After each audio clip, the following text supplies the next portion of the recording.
And we're live. Hello, everyone. Hi, I'm Tracy, the gaming maven.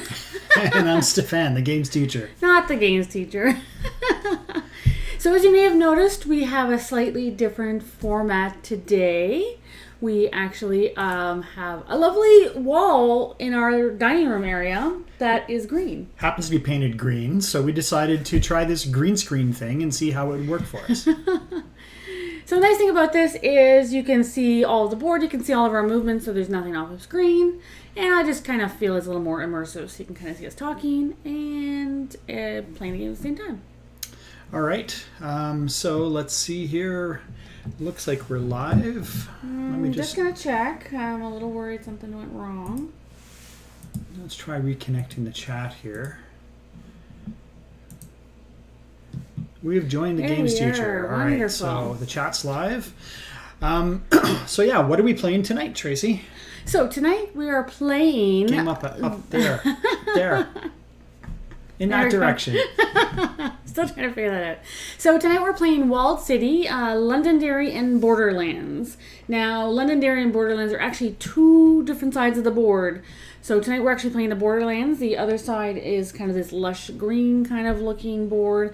And there's a lot more smaller areas. This has bigger areas, which I actually find a little more challenging sometimes to close off. So you have neighboring areas, which once you see what we're doing, will make more sense. So Walled City is a slightly older game published by Mercury Games, a Canadian game company, and also designed by Canadian designers Daryl Andrews and Stephen Sauer.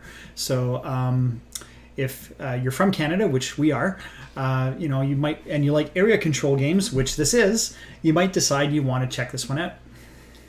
Yes, so I'm not necessarily very good at area control, and this one has some funky mechanics that make it even more challenging, I find. But that does not dim my enjoyment of this game nonetheless, but we're going to talk about what we think about the game in the review. Sounds good. So we did partial setup. We're going to do one other thing in setup that we didn't do to start with, but first what we do is we take all of our player colors. So with a two-player game, in addition to taking all of our nobles, so our nobles are actually the standard meeples. These are nobles. And the peasants actually look like these little houses. So when we just talk about nobles and peasants, those are what we're talking about. In addition to that, in a two-player game, each player will receive 6 walls, 6 roads of their choice from the general supply. We chose different ones, as you can see here. And we also get 2 decks. Now, right now these have 8 cards. We take 2 cards out, a 5-0 and I think a 1-4, but we basically take out a couple of cards, and in a two-player game we use 2 decks. So we use our deck and then a non-playing deck. In addition to, we seed the board with a neutral player's markers of nobles and peasants. So we've chosen black as the neutral player color for tonight. Tracy's playing gray, which might come through a little bit gray-blue on your screen, and I'm playing brown, which is maybe a little more red on your screen. So basically the idea is there are 2 rounds. And it's going to be determined by this, 1 round, 2 round. And it actually tells us whether we'll be constructing roads versus walls. And there'll be different types of scoring. There'll be neighborhood scoring, and then faction scoring. And then in the second round, there'll be tower scoring and faction scoring. So you're basically, there's only 3 phases. It's only 2 rounds and 4 phases in each round, which you think, oh my gosh, it's only going to take about 20 minutes. It takes actually quite a bit of time to kind of set up the neighborhoods that you're trying to control. Set up the neighborhoods, and also figuring out where your best play is. I'm not a master strategist by any stretch of the imagination, but even I will sometimes spend a bit over long maybe deciding my turns. So I'm going to try and play a little bit more off the cuff and less strategically tonight, just to keep the gameplay going and avoid some dead air time. But yeah.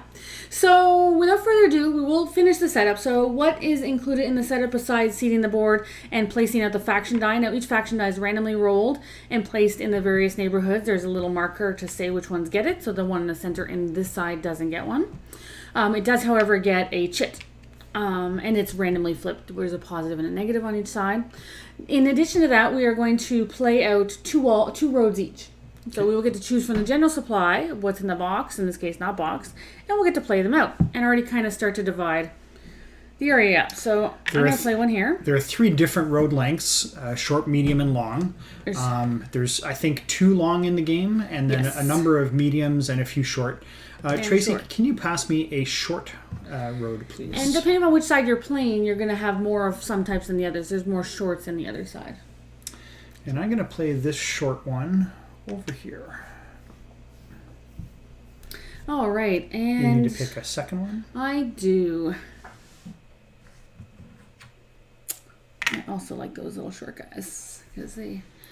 And can you pass me the long one, please? Oh, I was trying to avoid putting both those in because I find sometimes just having this random neighborhood in the middle kind of restrictive. Let's see how that happens. So, all right. So now that the actual full setup is complete, we've got our stuff, we've got the board set up the way we should for a 2-player game. Then now the first phase of the round is going to be A, which is align. Did you already remove the cards that needed to be removed? The cards are already. I did do that ahead of time. So the nice thing is it's kind of interesting. The A, B, C, D up at the top there is align, build, construct, and defense. No, not construct. No, count votes. Count votes. Sorry, yes, count votes and defense. So the actual letters correspond to the start of the phase. I think we need to choose our faction card or our. Yes, so that is our alignment. So we're aligning ourselves with a specific guild. Now, there are different guilds out there. There are going to be 5 in this many player game. Now, if you take one for round 1 and you don't use it, you will lose it for round 2, but there will be 5 more for us to choose from because both rounds you'll have an align phase where you'll align yourself with a certain guild, and each guild gives you a one-time benefit in that round to use. So. You are the start player, so you choose first. Well, I'm going to actually try that break one road, one wall thing. So basically, there's a difference between breaking a wall and destroying a wall. Breaking a wall basically will break it, but not completely get rid of it, but it will allow for the neighborhood to. Yeah, correct. I'm going to choose...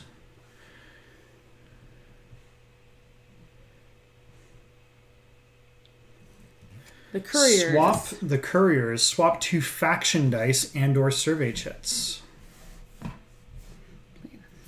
Just so people can see it. Sorry, yeah, it's up here. So when you play it, you're basically going to turn it sideways to say that you've played it. Like I said, if you don't play it by the end of the round, it will actually get discarded because you'll get a new one. Now, if you're wondering why mine has a red and a green versus Steph's, which is a solid red. Turn it the other way. Oh, sorry. That's right, we're actually doing it this way. This means it can be played with either side. So some are specifically for the Borderlands side, some are for the Londonderry side, and then some are for both. So in this case, it can be used in both sides of the board. Also, the big number at the bottom will indicate who will actually play first. Tracy chose first, but the lower number on those 2 cards will actually play first. In this case, still Tracy. So, Tracy, your first turn would be to... First, we need to move the phase to the build phase because we're going to start building. So now we have, in the first round, we're going to be building the roads. Each player gets 6 roads. And in the second round, we're going to be building walls, which we each have 6 walls. So what I then need to do is I need to go through all of this wonderful deck. Like I said, I have both my deck and a non-playing deck. And each of the cards will have numbers. So in this case, this will have a 2 and a 2. This will have a 4 and a 0, and those are going to be determined when we play out what they do. But I'm going to look through mine, and I'm going to want to see what I want to do. And I like this one here. So I'm going to pick a 3-2. Now, in this case, it doesn't matter which way I play it. So I'm going to play out the 3-2 card. So what that's going to allow me to do is to build a road, and the roads break the area up into neighborhoods. So I'm going to want to play this... I think over here to start kind of breaking up that area into separate neighborhoods. It hasn't completely broken up yet, but it's getting there. Then what it allows me to do is the line in the middle actually kind of represents the road almost. So I'm allowed to put on one side of the road 3 of my meeples, whether they be the nobles or the peasants, and 2 on the other side. Nobles are mostly handy for later in the game for going into the towers, and also they run away at the end of the second round if the walls aren't closed. So you want to be careful playing them out, but they also help you win tie majorities. So I'm going to play 1 noble and 2 peasants in this area. Now, even though this is the same neighborhood, this might eventually get divided. So you want to make sure you play it specifically in the area you're looking to play. I could actually play it here as well because it's a T-junction, but I'm going to play there. And I have to play on the other side of the wall, and I'm going to play... Actually, I'm going to play 2 nobles over here. We're going to see what that does for me. Now, I get to adjust a chit as well. Sorry, a faction die. If I wish, I may adjust one of the faction dice in the neighborhoods that I placed. Basically, that's going to help with scoring and that at the end of the round. So I think I do want to do that. So I'm going to adjust this to a 2. And if you don't mind, we're going to bring the star up there.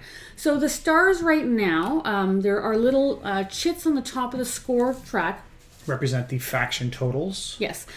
Just right now, only in the city versus in the towers. In the second round, we're going to total up all the values. In the first round, we're only concerned with the dice in the areas, in the neighborhoods. All right. So that was my turn.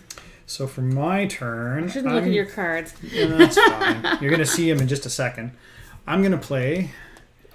You see that up there? Yeah, okay, there's a good spot for them. I'm going to play a 2-2, which means I'll get to put 2 tokens on one side and 2 tokens on the other. First, however, I do have to place a wall. And just so there's no surprises... A road, sorry. Just so there's no surprises, I'm going to place that big long one right out at the front. I figured you would do that. And then we'll see what happens with that middle area later. So on one side, I want to put 2, which will necessarily be in the middle area. And on the other side, I'm also going to put a noble and a peasant in this area. Now, you can either adjust one of the dice or the chit. Now, the chit is going to reduce or improve each vote count in the third phase. For players in that area. I'm going to flip the chit, actually. All right. So now everyone will get a bonus vote who is in that middle neighborhood at the end. Well, not necessarily middle neighborhood, the neighborhood in general. So. The neighborhood that includes that middle space. All right, so basically we do this another 5 more times, and then we're going to start doling out the votes in those neighborhoods for points. So let's see here. The thing is, we also need some of these cards later to play in the towers, so you don't want to take away all the ones that have big numbers. Sometimes you want those big numbers to really benefit you later in the game. So I'm going to go with one that's a little lower. I think I like this one here. So these only get played once. Once they're played, they're done. That's why in a 2-player game, because there's more space and stuff like that, we have 2 decks. You have a little more variety. So here I have a 2-1. So I'm going to play out the 2-1. But first I need to decide which road am I going to play. You know what? I do like dividing this up. So that means I'm going to play 2 on one side. I'm going to play 2 to here, 2 peasants, and I'm going to play 1 noble here. Now, there isn't a lot of green out, but I think I want to adjust the purple. The purple die. Means the purple will go up 1 on the track. I'm sure I can't reach it. That's fine. I'll adjust that for us. Okay, I'm going to play a 1-1 card. So I'll get to place 1 and 1. I'm going to use nobles this time. I'm going to put a noble in this area. First I get to play a road. So I'm going to put that road there, a noble in the middle area here, and then another one in this area. And I will increase this green die from 1 pip to 2 pips. Which will bring this up by 1.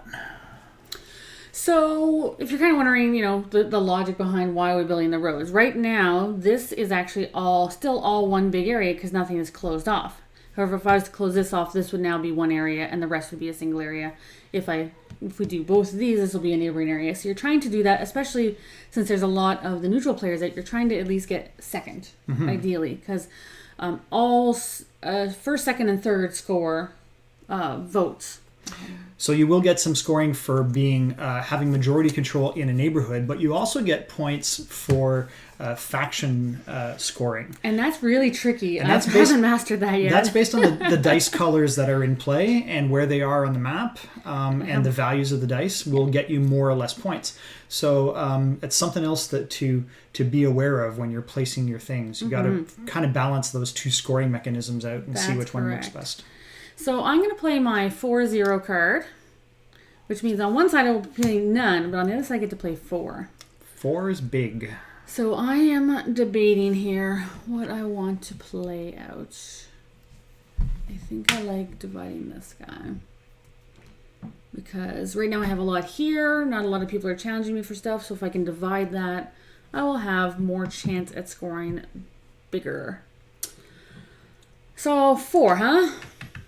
Which side do you want to put 4 on? Well, I'm doing pretty well over here. That's I'm hoping this will divide. Hoping. So I'm going to play 2 nobles and 2 peasants. And again, why are you playing peasants versus nobles? Each one individually counts as 1, but the nobles will be very handy to upgrade into the towers. The peasants can't go into the towers in the second round. And also, they break ties, so they're very helpful for ties, which happened quite a bit in the first round at least. Sorry, I'm setting some cards aside to use in the end game, so I don't want to use them accidentally throughout the course of the game. So I'm going to put those aside. Yes, maybe planning for what you're going to play out here in the defense phase, which we'll explain, is a good idea. Yeah. I've got some plans for that. So my next action is going to be to play a 1/3 card. And the 1/3 card, again, allows me to put 1 on one side and 3 on the other. And what I'm going to do is take this medium length road. I'm going to close off this area. And I'm going to place 3. I'll stand those up in just a second. And 1. All right. So that gets me 3 extra peasants in. I didn't alter dice, but that's okay. Actually, I didn't want to alter dice now that I think about it. Okay. We're good. I'm going to alter this die down by 1, which means green is now going to come down by 1 value. That is no good. And that's my turn. Not for my master plans of later. Surprisingly, have a bit of a plan. Okay, so I don't want to play all my big cards out just yet. So getting guys out in that first round is always a good thing to really just kind of... So we're going to play this one.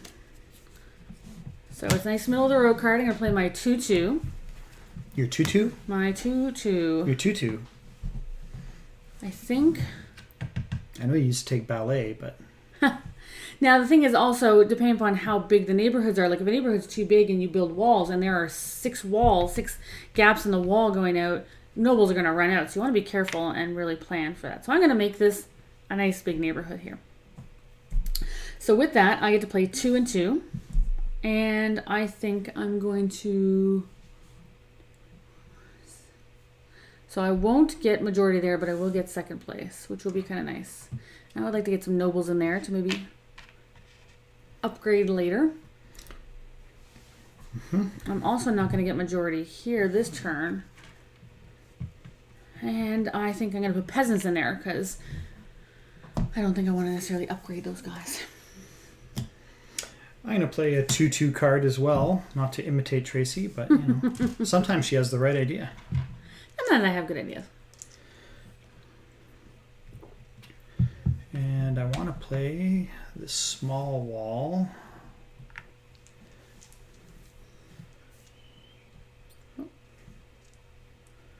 Which will let me put 2 noblemen there. Challenging me, are you? 2 peasants on this side. And I'm going to adjust this die up by 1. All right, now I have to think. What do I want to do? So now there'll be some... I think I'm going to do one of these guys. We have an unnamed person joining us as Java 1970. Hello, Java, and hello, Palom. And then Palom has joined us as well. Yes. So we've got a 1/1 here that I'm going to play. Again, we're playing with 2 decks, so if you wonder why I have gray and green, we're playing with both of those. So that allows me to build a wall. Now, if I can't play this wall, or possibly don't want to, I can actually exchange it for a different wall? A different wall. Which I may want to do because it doesn't fit here. It's not the right size. I need one of the bigger ones. So for now, I'm going to do this. Okay. And it's going to give me 1 and 1. Now, that's not the best move. So we're going to do 1 peasant 1 noble, and I do want to move this yellow die up. So I'm going to decide to move the yellow die up to 3. Of course you do. Now, we always recommend at the end of the round to obviously check the dice. I said in the first round, you're only checking the ones in the neighborhoods versus the ones in the towers. The towers are scored in the second round. So if you're wondering why those numbers don't quite match up with the values on the dice, that would be why. They should match up with the ones in the middle. I am going to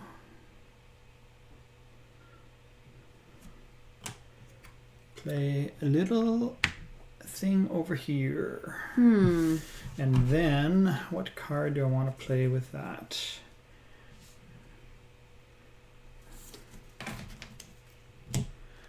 I'm going to play a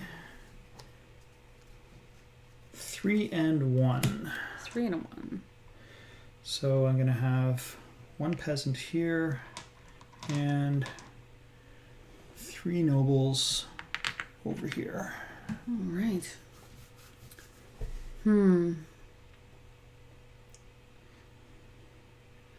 That doesn't benefit me. If I do that, that will also not benefit me. So I'm just looking for where I can use this, because I do want to use this because it'll be my last chance to use this card. Before the end of the round. And I think, and I also can't use this. So let me exchange it for a bigger one because I won't be able to play it because all the small spots have been taken. Let me see what card I want to play here. So 3, 2, 3, 1. A 3, 1 would be good. So this is going to determine what I do. So I'm going to play the 3, 1. And I want to play over here. Now this is where it's going to get interesting. So I'm going to play 2 and 1. So 3 over here, which is 2 peasants and 1 noble. And then I'm going to play 1 over here, because I can play on either one. But actually, I think I want to play it there because I want to adjust the blue die. Yes, because I'm getting some good majorities over here, hopefully. So blue will be good for me. Goes up by 1. Yep. And now I want to play my break 1 rotor wall. So what is that going to do for me? Well, I want to break this one. Now you could repair that road. When it's destroy a road, it actually goes away. This just means this area is open, but you can still recover that. Well, unfortunately, that card isn't out. There's another card that allows you to repair a road that's been broken. Correct. Yeah. Or a wall that's been broken. All right. So for my last play, I'm in the same position where I want to be able to use my faction card, the Worshipful Company of Couriers. Yes. Which allows me to swap 2 faction dice and or survey chits. So I'm going to do that this turn. But before I do, I'm going to place my last wall. Now, if anyone's wondering why I did that, is it allows me to add these guys together because now it's all one neighborhood. It's hopefully all one big neighborhood. I was already getting majority with those, but this way it makes it really difficult for you to get majority there because you can't play a wall. Helps me out later. I'm going to drop that there, and let me see what card I can play with that. Interesting. I think I'm going to play a 2-1. To allow me to put 2 nobles here. And you know what? I'll put 1 noble there. Adjusting. Oh, you can also use that as well. Allows me to adjust 1 die for that placement. But now I'm going to use my faction card before the end of the round. We'll move that up. We're going to confirm all the dice. Yeah. We'll do that in a minute. Before the faction scoring. Yeah. Which scoring happens first? The neighborhoods or the the neighborhood. faction? The neighborhood scores and first, then the faction dice. Okay. And so swap 2 faction dice and or survey chits. So let's see. Right now, am I winning any particular area? Really, there is only one. And that's At the all moment. one area. This is, in fact, one neighborhood. So I am going to do well this. Now the faction dice don't have to be adjacent, do they? Nope. No, okay. Because I know, remember I played a different card last night. It doesn't say on the card, but in the description, they do have to be adjacent. So that's my play, and now we're ready to score the neighborhoods. So we'll move the count thing. Now we're going to confirm all the dice beforehand. So this is the counting votes phase. Yes. So let's go through them all. So orange right now is sitting at 7, which it is. Blue is sitting at 6, so it has to move up. Moves up one space. This is why you always want to check them before you score, because it matters. And then purple is at 5, which it is. Good. Yellow is at 4. And green is also at 4. Again, we're not counting the ones in the towers. Good. So now neighborhood scoring. So each neighborhood is going to score for majority, earning 5, 3, and 2 points for first, second, third, and fourth place. Well, Okay. 0 for fourth place. So let's start arbitrarily over here. Might as well. It's a nice, easy one. So now we're going to look at all the neighborhoods. The neighborhoods are based on the roads dividing the area up and closing it in. This is actually a neighborhood because it's not Fully enclosed. They're not individually enclosed. They're all together. So let's do this one first. So we count up all the individual meeples. In this case, you don't consolidate because they do want to have them in specific areas, especially for towers. The neutral player has 6, so they would get the 5 points. We're not scoring the neutral player, No, but they say you can. You can, but we're not going to. But then Gray has second, so Gray do. gets 3 points. Yep. And you will still get 2. And I get 2 That's points for 3 being in points. third place, because at least I had one token in there, one meeple in there. Correct. Now, the only thing is, when we first played this game the very first time in Toronto, it was really difficult to remember which areas we had scored. So I kind of wish there was like markers to say, okay, just like a little marker It's to not say that bad. score that There's area. not that many of them. In the so other one, it was like really a lot for me to take in. let's go that way. All right. So again, we're scoring the whole neighborhood. So again, the neutral player has 6 because they always start with 2 and 1 of each type in the neighborhood, and it's a neighborhood of 2 Yep. spots. So they will get 5th. Now I again have clear majority. So you get 3. 3, and Steph will get 2. Now, last night, Steph had clear majority in the first round, and then I kind of came from behind in the second round. So this doesn't necessarily mean much. You really ran away with the faction scoring. I in the game, did. So yeah. So, and of course, people are wondering, these little things here also break up the neighborhoods. It's just to show where the roads fit. Where the roads connect. So here, again, black always has... almost always has majority. In this case, again, they do have majority. They have 6. But you and I are tied. So this is where it's interesting. So Steph has 3 meeples. I have 3 meeples. However, Steph has more nobles. So you would get the 3 points and I would get the 2. Most nobles wins ties. So. Yeah. Now, if we both had ties in the nobles, we would actually take the scoring for those 2 placements. So in this case, second and third, and then divide them up. So I've scored myself 3 and you 2 for that area. So that's where you want to decide, do you want to put nobles in? Do you not want to? You know? Poor honey. So tired. I'm not tired, just yawn a little bit. Okay. So there's another neighborhood. Okay, so this is a big neighborhood and it's got a lot of pieces. So I have 1, 2, 3, 4, 5, 6, 7, 8, 9. Steph, you have 7. And neutral player has 6. So neutral player is actually beaten out this turn. So I will get 5 points and you will get 3. Bringing you to 13, and I'm now at 10. Correct. All right, so we still have 2 more neighborhoods here. This neighborhood is pretty tiny, but again, neutral player will get the 5 points. Again, Steph and I are tied, but because he has the noble there, he will get the 3 points, and I will only get the 2. Score you 2, score me 3. So that is very handy. And now it's 15 to 13 for Tracy, Now we score this kind of funky shaped neighborhood here. which is the last neighborhood we're going to score. It's definitely, actually, it's not quite obvious. Let's see. You got 2, 4, 6, 7, 8. And they have 9, so neutral player is beating you up by 1 with 9. Yep.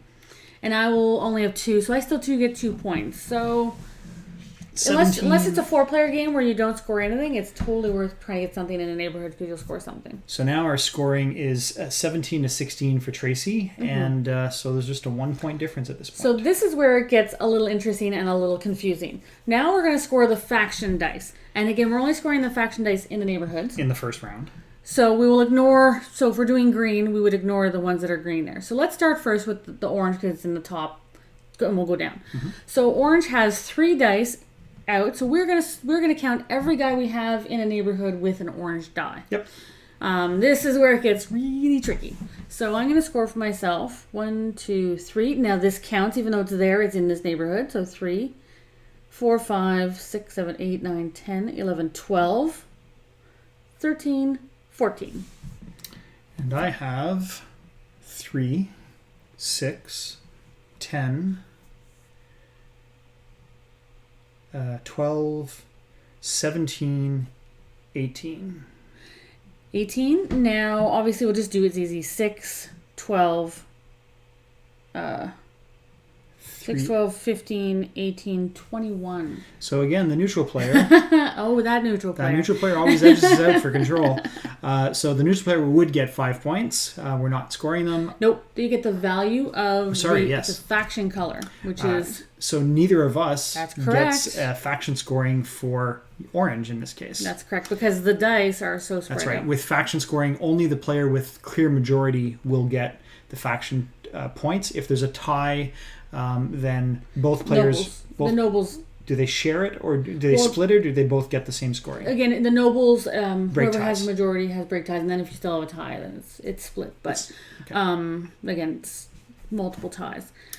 So next we'll score blue. Blue. So blue is here. So I got 1, 2, 3, 4, 5, 6, 7, 8. Okay, and I have 1, 2, 3, 4, 5. And it again looks like the neutral player has the most. Yep. So no one's getting any point for that? No. There's a lot of faction scoring in the second round, I promise, because you get rid of those neutral player ones. Yeah, a lot of the neutral player tokens, the nobles will probably run away. Purple, however, might actually score for one of us. So I have, there are 2 of the 4 purple dice in the neighborhood. So 1, 2, 3, 4, 5, 6, 7, 8, 9, 10, 11, 12. I have 1, 2, 3, 4, 5, 6, 7, 8. Now, the neutral player also has 12. However, I have 2 more nobles than they do. I have 6 to their 4. So you will get. I will get the score for purple, which in this case is 5 points. Sorry, I'm a little. That's okay. Can't quite reach. Be a little bit difficult for you. 22. So, choice of being short. And we have 2 more colors. So we have yellow and green. So let's do yellow first. So 1, 2, 3, 4, 5. Because again, that neighborhood, I only have 5. And in my case, I have 1, 2, 3, 4, 5, 6. Actually 7, 8, 9. And 6, 12, 15. So again with the black player edging us out with all that stuff. All right. Green. There are 2 green dice here and here, and I'm pretty certain because of this neighborhood with the neutral player having so many, I think it's an automatic they win, but we could confirm. No, it definitely is they win. So that's the faction scoring for the first round. And when nobles flee in the second round, then things change quite a bit. And of course you, what's the word? Promote. Yes, promote the your nobles to watchmen. Watchmen into the tower. So we still have one final phase in the first round, and that's D, where we choose one of our cards. So again, from your the defense phase. So from your remaining cards, you're going to play out a defense card. There are 8 spots. So in a 4-player game, because you play 1 in the first round, another 1 in the second round. The trick is playing it in the right orientation. So if you play it this way, obviously we're playing them face down, but if you play it this way, the 1 is going to affect this tower at the end of the game, and 3 is going to affect this tower. So if you want to make sure the number you're trying to affect, the tower you're trying to affect is on the right side. So when you play it, make sure you play it. You can always look at yours at any time in the game, though.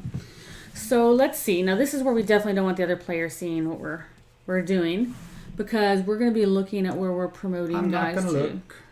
No, you do it at the same time as me. Mm-hmm. Simultaneously. I think. Yeah, like that. So I'm going to play that over there. Do you mind playing it like that for me over there? Into that tower. There? That spot, yes. All right. Now the defense phase is done. Yes. And we will go into round 2, where we now place our 6 walls. We'll start over in phase A. Although technically in reverse turn order, we would play out the construction cards, but In the two-player game, I find there isn't as much competition for the same spots. Sometimes there is, so we probably should play them out in turn order. Sure. Our faction card from the first round will go away.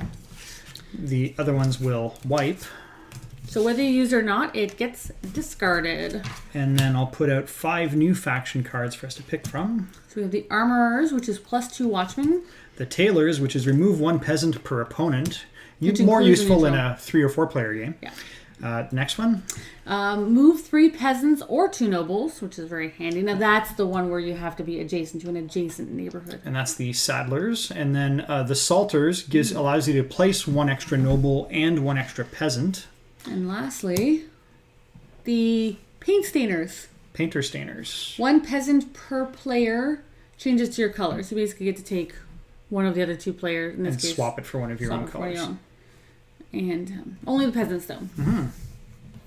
All right, so as you are still starting player from last turn, you will choose first. Or is the last player on the score track choose first? And then reverse score order. Reverse score order. So last player goes get first. to. And again, as with the previous round, the player with the lowest number on these cards will actually play first. So just because you pick a card first doesn't necessarily mean you play first in the actual round.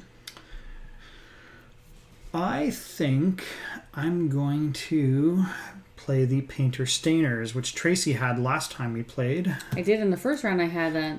So It wasn't I'm as gonna handy in the grab that first one. round because it couldn't affect as much. I find that one's very handy in the second round. I do like extra Watchmen in the second round. It's very handy to put them up there now.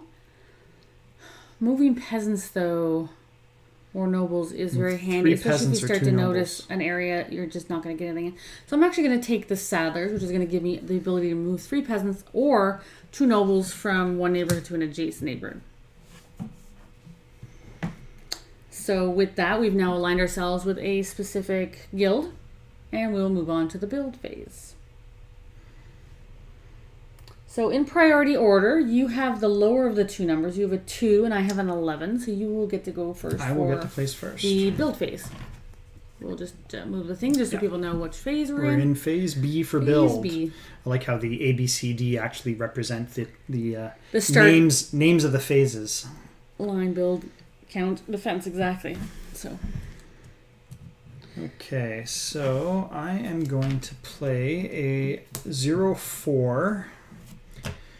And now what we're trying to do, at the end of this round, when we finish placing all of our wall tokens, any zone that has an open wall on the exterior side, all the nobles in that neighborhood will flee. Even if there's only one wall open, basically this big neighborhood, all of the noble tokens would flee out that gate because they're trying to escape whatever's coming, I invading guess. or They're not. some sort. The peasants, on the other hand, stay behind. Sadly, they stay behind. So if you want to use those nobles for final scoring, you need to promote them to Watchmen, which is to move them to a tower that's in the region where they're currently sitting, near the region they're currently sitting. So, and that's one thing you can do during this turn. You place the wall, and it also allows you to, with the number, you move nobles. Yeah. The cards work differently this turn. Yeah. And to be fair, you don't necessarily always want to move your noblemen up, but you do want to make sure that therefore the walls are all closed so that they don't flee. And you can split your noble promotions among 2 towers within the same region. You can, and you can also promote other players' colors.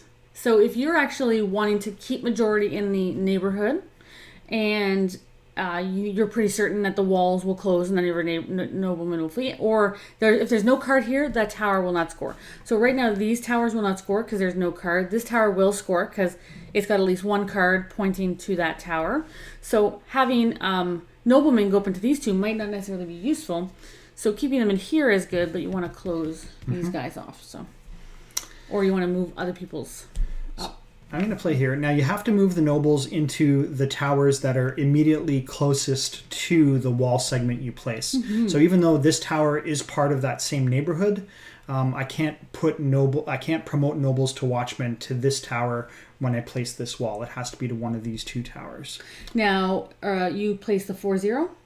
I haven't yet. Oh, okay. So now I'm putting out Gonna put a 4 and upgrade none. Thinking about it. Because one is place and one is... promote, yeah. Yeah. Unlike the other one where it's place on one side of the road, place on the other, in this case you're placing the one number and promoting the other number. And you can promote from the entire neighborhood, not just the space adjacent to the wall? Yes.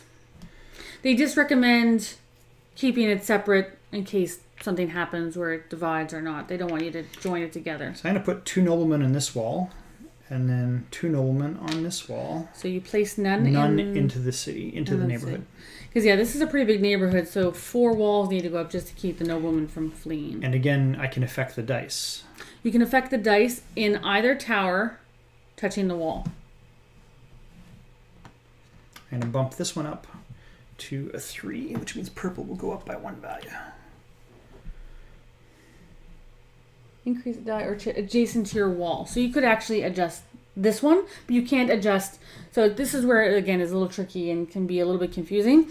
You can adjust this die, but you wouldn't be able to adjust this die even though you can upgrade guys from that neighborhood. So it has to be adjacent. But it can be in a tower. It can be in a tower. Did you adjust the... I did. Accordingly? All right. Your turn. So this is where it gets tricky. Tricky. So I'm going to play it over... Sorry. There we go. There? Yep. And what number am I going to play? It's an excellent question. So... I would like to play... Do I still have it? I do, which is good. The 3-1. Or 1-3, however you want to look at it. So I'm going to play 1 peasant. And I'm going to promote 3 noblemen. Now I want to promote 2. Sorry, I'm going to stand up. Okay, yeah. I'll do it. 2 to the left. Okay. And one nobleman to this of my color, please. Of your color. Yeah. Don't really want to promote anyone else's. Why not? Because why not promote mine? I like having my guys in the towers. They score me stuff. So now I want to adjust a die. I want to adjust a dice. 1 die. I think I'm actually going to move the orange down to 1. So could you move the orange down 1 on the score track, please? Mm-hmm. Again, you don't have to move them now as long as you calculate them all up at the end of the round, but helps you kind of determine what they are. Although we should have adjusted them according to the towers. Yes. Add the towers in. We'll do that at the end. We can do it at the end of the round. That's fine. And so I'm going to play a 1-2, which means I'm going to be allowed to place 1 token into an area. I'm going to place a wall here first, closing that off. You did. I did. I was hoping that would stay open. And I'll be able to promote 2 noblemen to watchmen. And what I'm going to do is... That was not what I wanted him to do. Going to tie you up there. Do I want him... I'm going to do the other one over here, actually. There we go. Oh, that really hurts me. That hurts my strategy there a little bit. And now I cannot play into that neighborhood because both walls have been placed. I can't alter the neighborhood because there are no guilds right now that alter. So this neighborhood is essentially, other than the die face, which I'm going to change right now, is essentially fixed until the end of the game. This is where you want to start looking at numbers and possibly using cards or anything else. It's things like that to alters. 7. I have 7. 2, 4, 6. 2, 4, 6. Steph has 8. There is no way that I can see that I'll be able to alter it. So we're going to hold off for now, however. Other than using your card power. Yeah. Fortunately, closing off that wall really did mess with my plans a smidge. I'm so sorry. Not sorry. Okay. Do that. Okay, yeah, we're gonna do this guy. So it's a 4-0. So it's gonna allow me to place 4 or promote 4, but none of the other action. So I think I actually play my wall out here. And no, sorry, I actually don't want to do that. Where do I want to do this? Nothing is good for me right now. For the 4. It doesn't help at all. Nope, let's do this. So I'm actually going to play 4 in. I'm going to play 3 peasants and 1 noble. So you got to be strategic and kind of plan what's going to go up, what's going to flee, because now, even if my nobles flee, I have majority with just my peasants 5 to 4. So the game isn't mathy per se, but it's counting what you have versus what other players have, and it can be a bit of a brain melt game.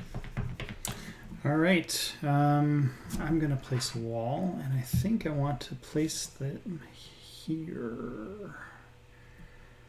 Let's see what happens. It looks like I'm being all strategic, but really I'm just kind of playing semi-randomly.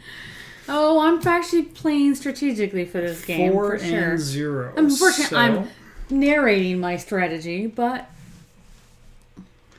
I'm going to place 4 peasants in this area and promote none. That's right. So you can promote none at the moment. Okay. All right. So if I play this out, I don't want that. So I might want to do this. It won't quite get me what I'm looking for. Sorry, I'm going to adjust a die face here. And this is where when you play a card out and you're like, oh, I wish I hadn't have played that card for that because I needed to do what I want and now I can't and I'm very sad. Okay. Because I have a lot of ones with 0s and 0s are not helpful for promoting, but I still need to place guys out. So I think I need to... Oh, this hurts. This hurts. Okay. I'm going to play the 3-2. So my 3-2 or 2-3 is going to be played here. Yes. So I'm going to play 3 peasants. And I'm going to promote 2 nobles. And I'm going to promote my own nobles. You want to lock on those towers. There you go. I do, and I didn't actually adjust the die last time. See, that's the hard part. I gotta keep remembering. Sometimes you don't want to, you don't have to, but green is there. Green is there. Okay, so that's good. So I'm gonna put I'm gonna put them both into this tower. I'm actually gonna adjust the green die up. Okay. So I'm gonna adjust it to 3, please.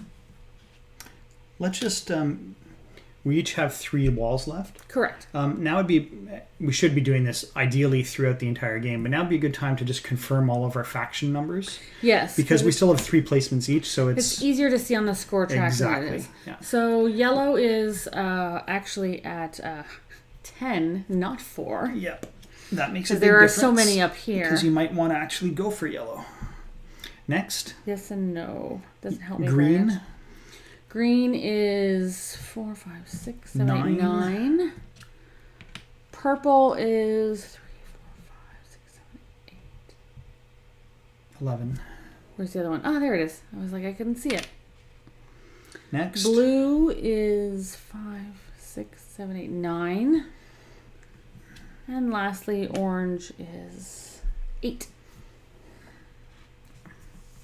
Okay, so it's a little more accurate. It's helpful to do at the beginning because that's easier to reference than all of this. Sure, and you can see visually at a glance which faction is going to be worth more votes for you at the end of the game. Because the goal is to be the player with the most votes, which is your score track at the end of the game. All right. I started this round, so it's my turn to play now. That's correct. We have 3 more walls to place. And I do not have good cards. I'm very sad about this. They are very, very not good.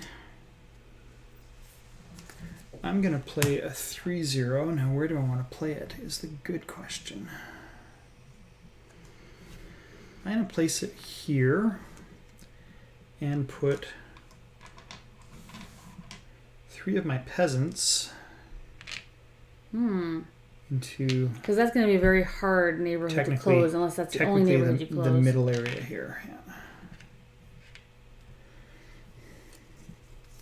So if nothing else, that'll cement me a majority for all of the peasants, which would be remaining even if all the nobles flee. I'm going to do something unusual. I'm going to play a 2-0. No, sorry.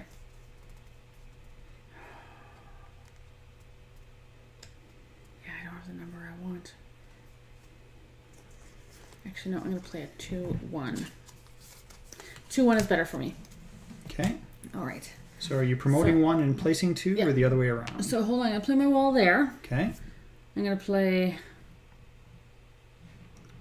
one of each. I have a plan. You have a plan, Stan? And then you place that card, so I don't know what that is. I place that card. I do remember what it is. However, no, I want to gain majority there. So this is where I have to decide which die do I want to alter. Do I want to alter a die? I think I do. I want to alter this one to 2. Because even though my guy's not in there, it's going to advance green in general, which I do have majority there. Presently not, but planning for it. I can move up green up. I'm going to have to play this guy out very soon. All right, so I'm going to play a 2-0, and that is going to let me place none in the area. I'm going to place my wall out to close off this area. And I promote one there, and then the black one's going to come over here. And then I'm going to affect the green die up by 1.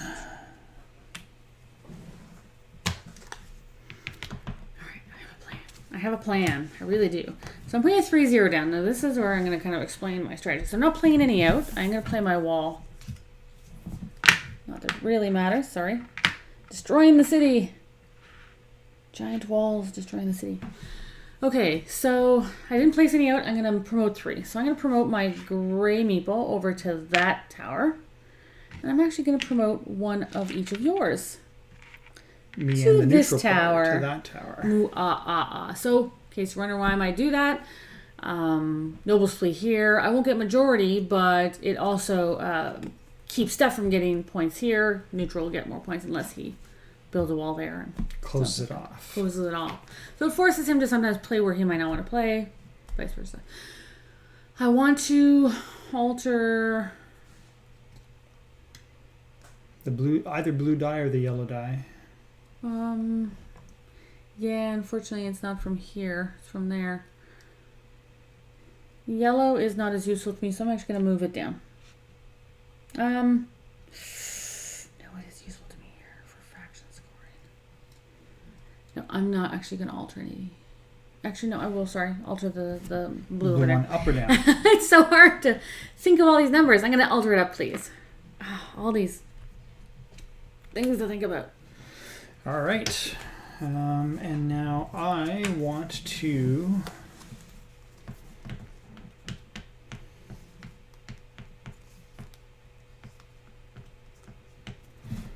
I'm going to play the 2-0 card. Get 2 of my guys up here. The wall is necessarily going to come here. Should have done that first. And I won't get to place any new guys in there. But that will give me clear majority for that tower. Mm-hmm. All right, so this isn't closed off. So now I kind of want to look at where my nobles are. Oh, that guy's going to run away. So one moment. Oh, yeah, you want to use that. I'm going to use my card before the end of my turn to swap one of the black guys for a brown. You're going to swap one of mine? Nope. Okay. No, I want to get majority here, so I need to take one of the black ones away. Mm-hmm. Well, you can do one of each player color. Per player. Ah, look at that. Yeah, that makes sense. And they can be in different regions, right? Mm-hmm. It's not going to fully take me out of that region because he can't take 2 of mine. He has to take one of each. So I'll at least get some points for that, but... Yep. Thank you. Now, if you run out of peasants or nobles, that's all you have. So you do have to plan for that. All right, now I need to really think of what's going to happen here. I really only have one spot that I really should play. It's the only spot that makes any sense for me, which will be here. Now, I'm going to need to play that later. Yes, I'm going to want to play that later.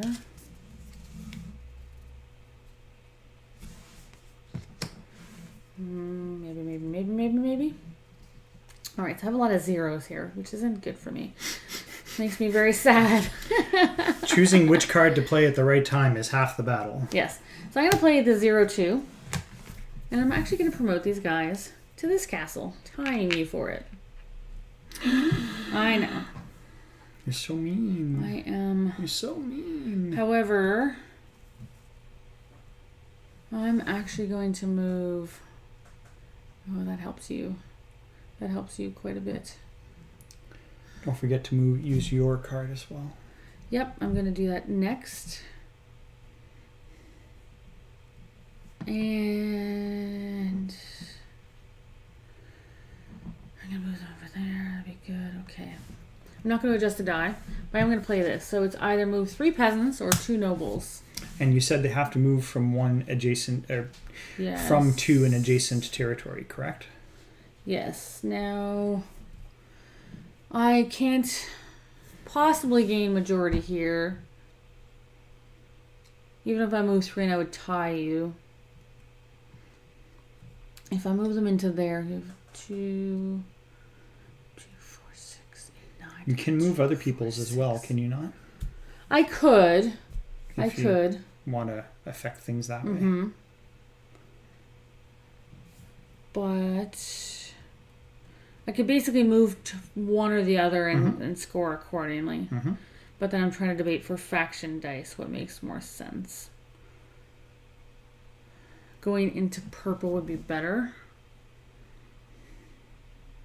Moving out of purple will lose me the majority. So what I'm going to do is I'm actually going to move these 2 into here.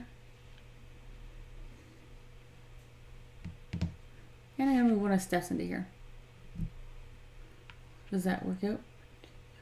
5, 6, 7, 8. 1, 2, 3, 4, 5, 6, 7, 8, 9, 10. So I'm still only second place there. However, now you're tied with the neutral player. Sounds good. Maybe wasn't a smart idea, but there's a lot to think about in this game. So that might not have been the smartest move, but we'll see how it goes. So we're going to move into phase C of the second round. Yes. And okay. Here's where things get interesting. So first thing that happens is... Let's confirm the numbers. Yeah, we'll do that first. All right, so let's just look. 11 for green, which it is. Okay. We have purple at 11. 9. Yes. 10 for yellow. Yeah. 11 for purple. 10 for blue. And orange should be at... Looks like 8. 8. Which it that is. is correct. Okay, Good. so the faction markers are all at the right spots. Correct. Now, the next thing that happens is nobles will flee through the gaps in the outer wall. So let's go here. All nobles, regardless of player color, that are still in the neighborhoods. Nobles in towers do not flee. So yours flee from here because this one is closed, as does the neutral ones. I removed the neutral ones from here. And mine flees as well in terror. But all the other neighbor areas are closed, so they are good. There we go. All right. So again, we do neighborhood scoring for controls of each neighborhood. Yes. All right. Yes, because in defense is when we score the towers. Again, let's start with this neighborhood, and we'll go counterclockwise like we did earlier. So first, unfortunately, I am 1 shy for majority here. So neutral will still get the 5 points. I'll only get 3. Eek. Thank you. And I get 2. You still get 2. This neighborhood changed a little bit. You've got 7. They've got 6. I've only got 1. So you will get 5 points, and I will only get 2 points. I can't reach that one, sorry. I might have to get up a bit. There we go. There we go. Sorry, making a little noise on the microphone. I had to move the table to get there. Okay, so now we're into this neighborhood. So it's a draw. There are no nobles. So this is where we take 1 and 2. Yeah.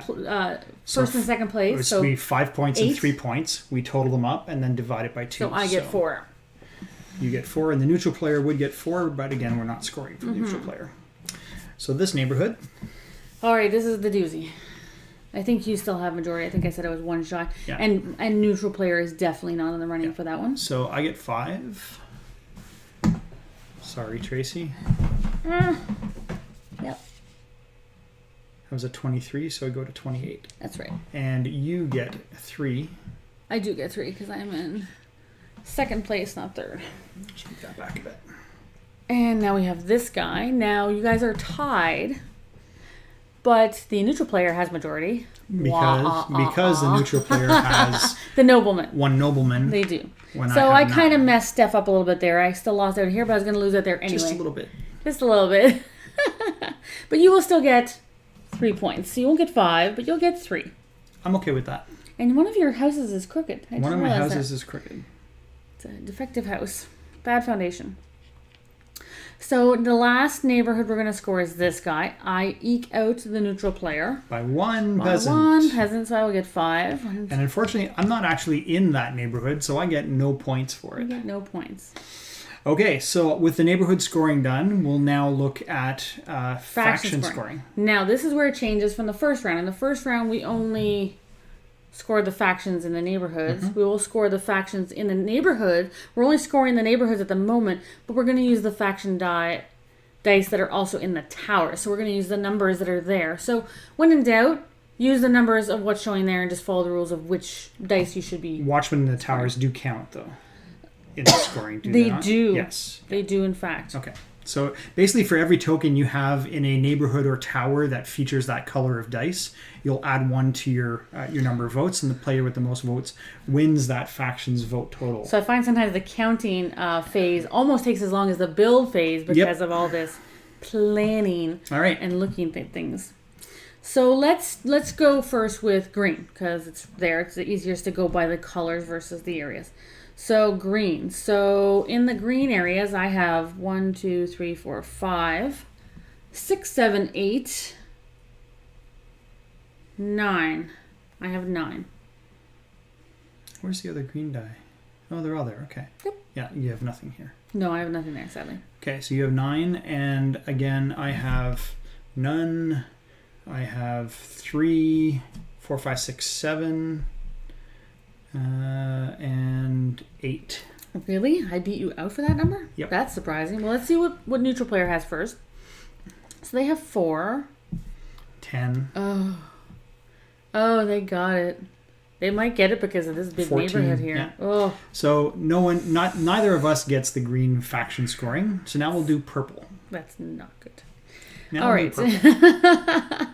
I was counting on that. So purple first, let's see, I'm in purple here, so 5. Nothing there, and 6, 8, 10, 12, 13. I have 1, 2, 3. Nothing over there. And 11. No. I also have 13. Okay, so let's look at neutral player. He's got 1, 2, 3, 4, 5, 6, 7, 8, 9, 10, 11, 12. So you and I are tied at 13 tokens apiece. Now let's see who has the most nobles in those spaces. You definitely have the most nobles, I'm pretty certain. I have 2, 6 compared to your 1.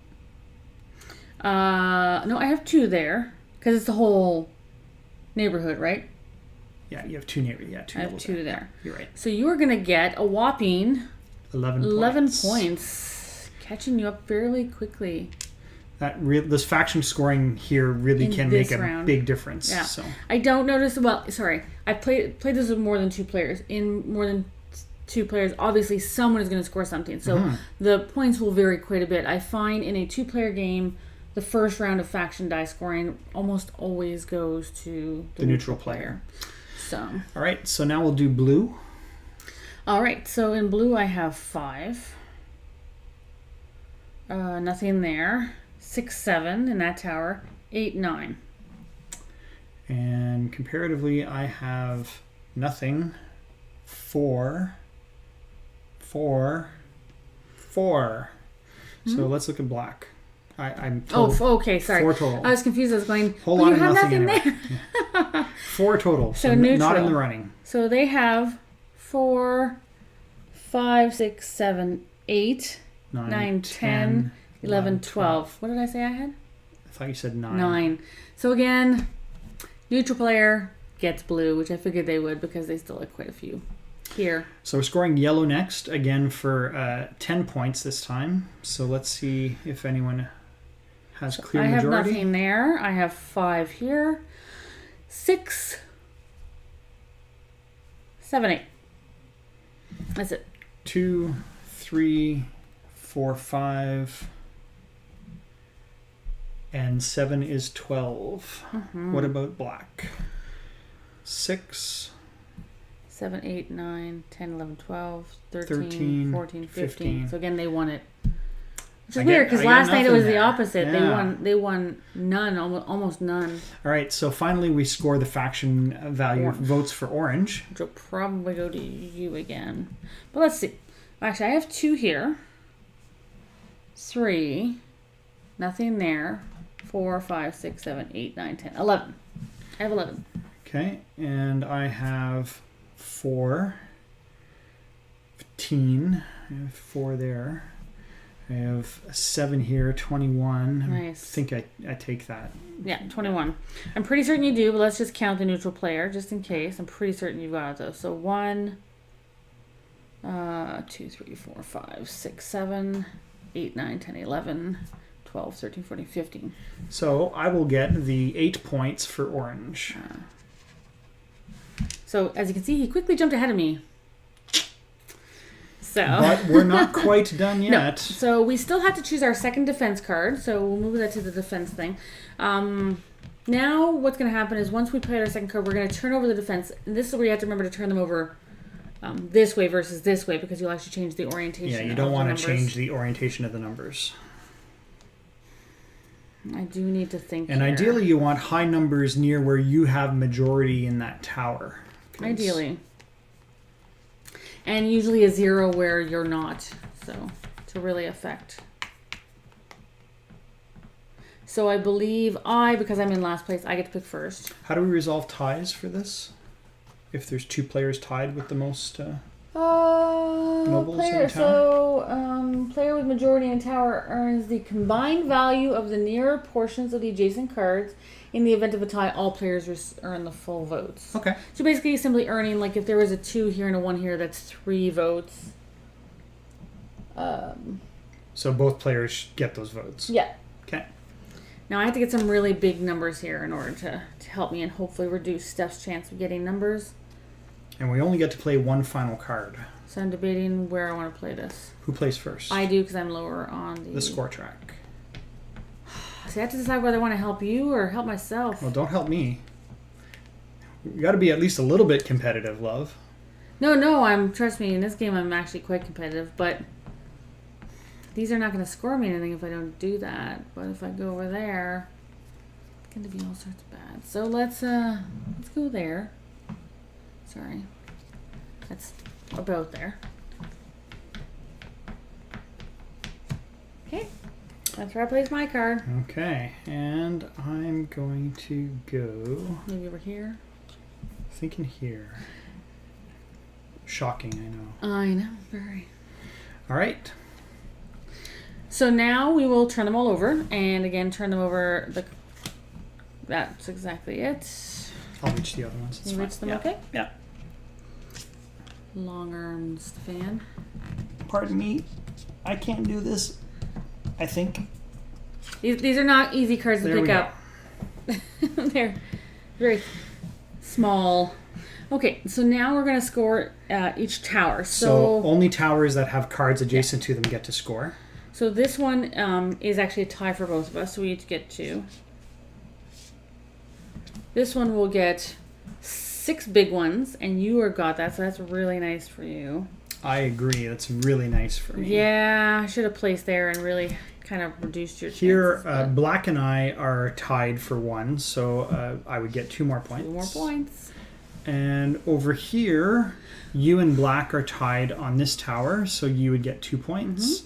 You and Black are tied on that tower, so you'll get 2 points. 4 points. 4 points because the 2 on the other card. I'd say, don't deny me. And then you points. have 0 for that tower, which gets me nothing. Gets you nothing. And now these ones don't score. So basically, the final score is Steph got 60 votes to my 47. So it's a 13-point difference. So I will lead our city in. Yes, you. I'll be elected. Basically. Are the mayor of the walled city, the newly built walled city. That's right.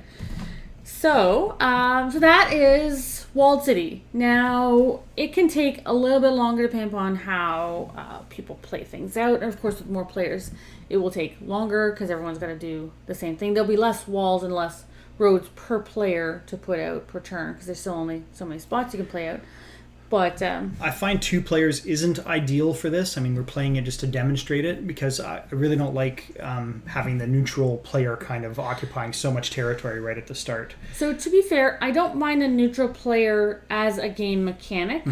I find the amount of their pieces that go out on the board honestly often neutralizes a lot of scoring for players in the first round, and as you can see even in the second round there for a lot of the faction die scoring, depending upon how, because I don't think you can alter the dice, like the placement of the dice. At least I don't think so. I don't think I've seen any. Oh no, you did.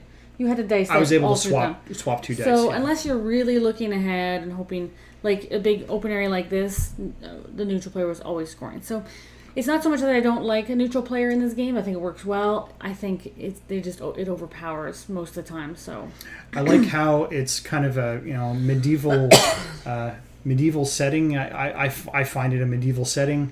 The faction dice are all these bright colors, like banners would be for different houses, and then all of the player tokens are kind of these understated muted colors, grays, blacks, browns, olive greens. So the faction dice really pop out on the board, and I think the art is really good overall. I think the most intelligent part of this game, the thing I like the most about this game is the intelligent design. Oh, sorry, my apologies. I apparently didn't turn my phone on silent. Whoopsie! I almost always do that.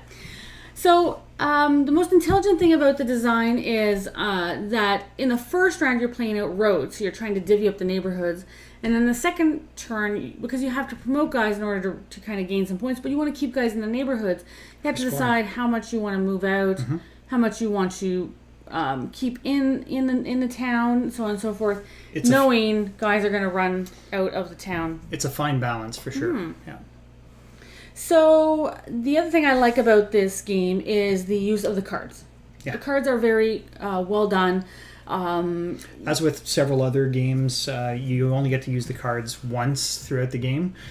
In this case, we have 2 of the same cards because we're using two decks of cards from the off-color players. Although by the end there, I was still struggling to get the cards I wanted because I'd used a lot of my cards with a lot more numbers on them early in the game, and then only had a lot with the 0 on one side. So you had to balance out wanting to play guys out in the second round but promote them as well. So you don't want to use up all of your big number cards in the first round, which I think I did this game. Definitely some interesting strategic choices in this game. I really enjoy it. And the fact that it's published and produced by designed by Canadians. Is Mercury Games Canadian? Yeah, okay. Well, at least the two main owners of Mercury Games are both Canadian, out of Toronto and Ajax. I knew the designers, Daryl Andrews and Stephen Sauer, are both Canadian. I didn't realize that Mercury Games was too, which is another game we recently played. The Capitals was by Mercury Games. So. Now, Mercury Games doesn't publish the fact that they're Canadians on their website, but I kind of intuited it based on the fact that the 2 owners were both listed on Board Game Geek as living in Canada. So So yeah. So the thing about this game is it is a fairly typical area control in that if you don't like out maneuvering or out strategizing your opponent in an area and like moving them out of the way, or then you're not going to enjoy this game. Obviously, in most area control games, you got to be a little bit more competitive directly against other players by moving their things out, populating them in the areas, or making sure that their guys flee and yours don't, stuff like that. So there's that. And people are surprised. They go, it's only 2 rounds. I'm like, it's even with 2 rounds in a 2-player game, it can take over an hour. And with 4 players, if there's people prone to AP, it can be longer than that for sure. So it's definitely a game that, despite the 2 rounds and only like 8 phases total, you still get a lot of gameplay out of it. And like I said, the other side, which we have still not played to this date. We've played this game a half a dozen times. We've always played this side, and I'm a little sad that I have not played the other side yet. So next time we'll make a point to flip it to the other side. Because it's a little more oval, and it hasn't got these long ones. It's a lot smaller areas. There's some. This is more rectangular, more square, and there's some triangular, I think, shapes on the other side. Yeah. So the way you play them is kind of interesting. There's no T junctions like there are in this one. Yeah. And there are more chits too. Oh. Correct. The vote chits. Would that have made it? It wouldn't have. Most of the time, it was a pretty. Yeah, it adds points. Again, that's one of the things I find this game, and maybe I'm not wrong. So I would love to hear from the designers, because they're talking about checking stuff tomorrow and letting us know what they thought. Because the chit affects everybody in that thing, it's really just kind of a moot point, I would say. Unless, no, yeah, you're right. Like maybe we're just playing the chit wrong, but I didn't read the rules over and over. If everyone gets 1 extra vote, then what's the effect of the chit? Yeah. It seems like a push. Now, in the other side, I think they might be more effective because there are multiple chits, and that neighborhood may. But then again, I don't know. It's kind of weird. So it would be really nice to know. Maybe again, we've just been not quite interpreting the rule right. But as far as I know, it's supposed to add +1 to every player in that area. Now, if it was completely divided by itself, again, it's still kind of null and void. But anyways, overall, a fantastic game. Obviously, we've played this quite a few times, and I really enjoy it. Normally, I'm not an area control person because it's a very competitive game mechanic, and unless I'm in the mood for competitive, I usually will shy away. But this one and Belfort are probably 2 of my favorite area control games by far, and another Canadian design game. So. Apparently, Canadian game designers, I like your area control games. Support CanCon, support Canadian content, so, yeah. Buy local, shop local. Yeah. Although we're smaller, obviously, we don't have quite as many designs, but we're getting there. We're getting more designers. So, with that, I think we're done. Yes. Tune in to our YouTube channel, To Die For Games. Check out our content. We're regularly featured on various the Dice Tower Network segments, Board Game Breakfast, and Favorite Game Fridays, and crowdfunding segments. So you'll see us on the Dice Tower Network as well. We're also going to be going next week to Origins in Columbus, Ohio. So we're happy to be there and working with Czech Games Edition at Origins. We'll be volunteering at their demo area and booth. Which means, unfortunately, we will not be streaming a live stream next Wednesday. We'll be back again the following Wednesday with our next game. Have we decided what we're going to play in 2 weeks? Yes, but right now it is sadly eluding me. I can't remember, but we'll be posting it on Twitter, so social media, so look for it on Twitter and Facebook. We'll be posting which game we'll be playing in 2 weeks' time. And so have a little more time. You'll be able to check out this video on YouTube and also on Twitch. YouTube, go to our To Die For Games channel. You'll find this video there under live playthroughs Wednesday with Tracy and Stephane, I think is the playlist. Like and of course, don't forget to check out our co-hosts. They have a Twitch session on the Mondays. Correct. So it's kind of cool. We have 2 going at a time. So Michael and Mandy play on Monday nights, and they'll play... That's, again, 8 p.m. Every Monday night. I expect, as with us, because Mandy's likely going to Origins next week. They may or may not have a stream, but anyways, check them out. They're usually every Monday. That's right. Yeah. All right, so with that, we're signing off. Thank you for watching, and have a good night. Bye.